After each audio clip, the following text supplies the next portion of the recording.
Bismillahirrahmanirrahim. Assalamualaikum warahmatullahi wabarakatuh dan salam sejahtera.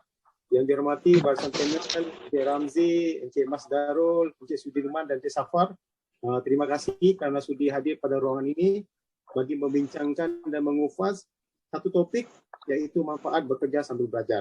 Tuan-tuan, seperti yang kita sedia maklum, bekerja sambil belajar ini bukannya suatu perkara yang mudah.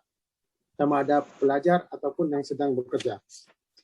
Sebelum kita pergi lebih jauh, saya ingin tunjukkan soalan ini kepada Encik Ramzi berkenaan dengan definisi apa itu bekerja sambil belajar. Dipersilakan. Bismillahirrahmanirrahim. Terima kasih kepada Saudara Suryanto. Menurut Kamus Dewan edisi keempat, bekerja ialah melakukan atau menjalankan sesuatu atau berbagai-bagai kegiatan, usaha, tugas untuk menghasilkan, menyelesaikan, menyediakan sesuatu. Sambil pula berarti dengan atau di samping melakukan sesuatu yang lain, semasa, sedang, dan juga sementara. Manakala belajar pula dikirakan sebagai berusaha untuk memperoleh ilmu pengetahuan, sesuatu kepandaian menuntut ilmu pengetahuan. Dari definisi tadi jelaslah bahwa bekerja sambil belajar merupakan satu peluang untuk seorang yang bergelar bekerja itu untuk meningkatkan prestasi dan mengembangkan kerjaya mereka ke peringkat yang lebih tinggi. Selain itu, bekerja sambil belajar juga merupakan satu kepuasan atau kehendak bagi seorang yang melakukan perubahan dalam diri dan juga kerjaya. Begitulah definisi kepada bekerja sambil belajar ini yang saya boleh kongsikan sedikit kepada hadirin sekalian. Oke, bagi Encik Ramzi sendiri, apakah cabaran sekiranya Encik sendiri yang berdepan dengan keadaan ini? Terima kasih saya ucapkan sekali lagi karena sudi menjemput saya. Tidak dapat dinafikan, kita sering kali mendengar kenalan kita di tempat kerja yang merungut kepenatan sejurus bekerja seharian. Begitu juga keadaannya di kalangan pelajar yang sedikit tertekan untuk menyiapkan tugasnya yang diberikan oleh pensyarah. Namun, pernahkah Anda terpikir bagaimana setengah mereka yang bekerja tetapi menyahut cabaran untuk menyambung pelajaran? Bayangkan, selepas tamat waktu bekerja, mereka tidak seperti teman-teman yang lain yang mungkin menghabiskan masa di restoran mamak, tidak pun memenuhi agenda lain di pusat beli belah, dan kemudiannya pulang ke rumah untuk merehatkan minda serta menghabiskan masa bersama keluarga. Tetapi berbeza dengan mereka yang menyambung pelajaran di mana mereka terpaksa mengedepikan kesemua itu dengan bekerja keras di institusi pengajian tinggi IPT. Semata-mata untuk menggenggam segulung ijazah yang bukan saja dapat meningkatkan kualiti kehidupan mereka, malah memberi impak besar dalam kerjaya mereka. Namun begitu, bagi yang masih bujang pula, mungkin bebanan untuk mereka melakukan dua tugas itu serentak tidaklah memberi impak yang besar. Tapi bagaimana pula bagi mereka yang sudah berumah tangga? Apatah lagi untuk membagikan masa bersama suami atau istri, anak-anak dan ahwal keluarga. Izinkan saya menambah satu lagi cabaran kita sebagai seorang penjawat awam ataupun kaki tangan awam belajar bekerja sambil belajar. Meningkatnya komitmen keuangan. Ini komitmen keuangan ini adalah satu cabaran yang paling utama bagi mereka yang sudah bekerja. Saya ambil contoh kepada diri saya sendiri. Semasa saya belajar di UM dahulu, yurannya sekitar 1.900 hingga 2.300. Sepanjang semester sehinggalah habis belajar. Kita kena pandai merancang keuangan kita. Walaupun begitu, pembayaran adalah fleksibel. Kita boleh membayar secara berangsur-angsur dalam satu semester. Pernah tahun kedua pengajian, saya sanggup menjual instrumen seperti gitar, efek untuk menampung kos pengajian. Di sini, saya nak tanya kepada semua, apa yang Anda nak dalam kehidupan ini? Semestinya kejayaan kan? Apalagi yang ditunggu, tanamkan tekad di dalam hati itu. Tiada yang datang dengan bergolek tanpa adanya usaha dan pengorbanan. Sekian saja daripada saya. Sekian, terima kasih. Pada hadirin sekalian, bila seseorang itu mula belajar, ianya bukannya satu perkara yang mudah. Hal ini jelas kerana memerlukan komitmen dan pengorbanan pada seseorang untuk belajar ke peringkat yang lebih tinggi. Bukan itu sahaja, faktor masa juga memberi tekanan pada diri mereka. Jadi persoalan saya kepada Encik Mas Darul, apakah manfaat jika seseorang itu bekerja sambil belajar? Silakan.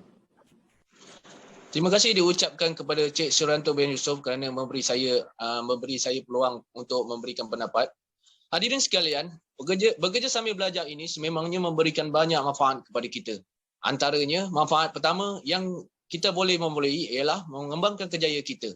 Apa yang dimaksudkan dengan dapat mengembangkan kerjaya ialah seseorang itu dapat menjawat jawatan yang lebih baik sekaligus dapat meningkatkan kerjaya ke peringkat yang lebih tinggi. Selain itu, dengan bekerja sambil belajar, ianya tidak akan mengganggu kerja sedia ada serta dapat menggunakan pengalaman kerja untuk menyambung pengajian. Hadirin dan hadirat sekalian, pengurusan masa yang baik juga merupakan salah satu manfaat yang dapat diperoleh sekiranya kita bekerja sambil belajar. Hal ini jelas kerana semasa belajar, dalam masa yang sama kita bekerja juga perlu berehat dan ini sememangnya menuntut komitmen yang lebih tinggi. Dan ianya adalah tidak mudah. Justru itu, secara tidak langsung kita dapat mendidik dan menjadikan diri kita semakin berdisiplin dalam menguruskan masa sama ada dalam bekerja maupun belajar. Bab kata pepatah ada berbunyi masa itu ibarat mata pedang. Sekiranya kamu tidak memotongnya, nescaya ia akan memotong kamu. Sekian itu saja manfaat daripada saya yang dapat saya sampaikan. Terima kasih kepada semua. Okey, Encik Sudirman, ada apa-apa yang tak ditambah? Terima kasih diucapkan kepada Suranto. Bismillahirrahmanirrahim. Manfaat seterusnya yang dapat kita perolehi sekiranya bekerja sambil belajar ialah kita akan dapat mengembangkan networking dan dapat menambah pengetahuan serta pengalaman kerja sendiri. Hal ini juga jelas karena apabila menyambung pengajian, sudah tentu kita akan bertemu dengan ramai golongan semi dan profesional dalam berbagai bidang. Ini membolehkan kita untuk saling berkenalan dan seterusnya belajar mencari peluang yang baik untuk masa hadapan karena ianya adalah peluang yang baik untuk diri sendiri agar dapat mengembangkan kerja ke tahap yang lebih baik. Bukan itu saja, malah kita juga akan dapat menambahkan pengalaman kerja semasa belajar serta dapat mengaplikasikan berbagai perkara yang dipelajari serta mengembangkan soft skill yang telah diperolehi untuk memajukan kerja yang sedia ada. Tidak dinafikan juga pensara yang baik dan memahami merupakan manfaat yang diperolehi sekiranya bekerja sambil belajar.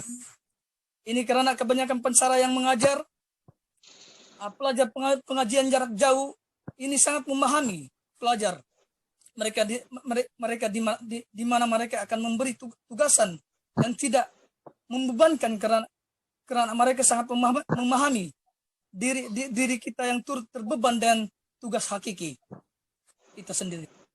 Ibarat pensara kita ini seperti pepatah berat mata memandang, berat lagi bahu yang memikul. Karena mereka sangat memahami diri kita yang bekerja sambil belajar. Nah, itulah antara manfaat yang dapat saya simpulkan untuk tuan-tuan dan puan-puan pada petang ini. Sekian, terima kasih.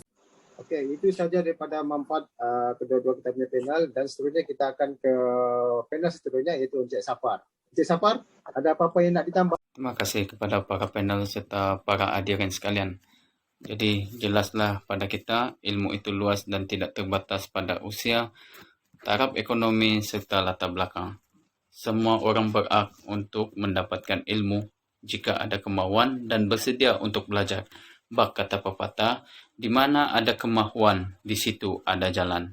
Lihat sajalah bagaimana media massa memaparkan beberapa isu atau topik yang memperlihatkan bahawa mahasiswa yang masih belajar tetapi bekerja. Begitu juga dengan individu atau pekerja yang masih bekerja, turut menyambung pengajian seperti pihak polis Diraja Malaysia, Kementerian Pendidikan Malaysia sendiri telah menyediakan tawaran cuti belajar dengan bergaji penuh untuk penjawat awam atau kaki tangan kerajaan yang lain.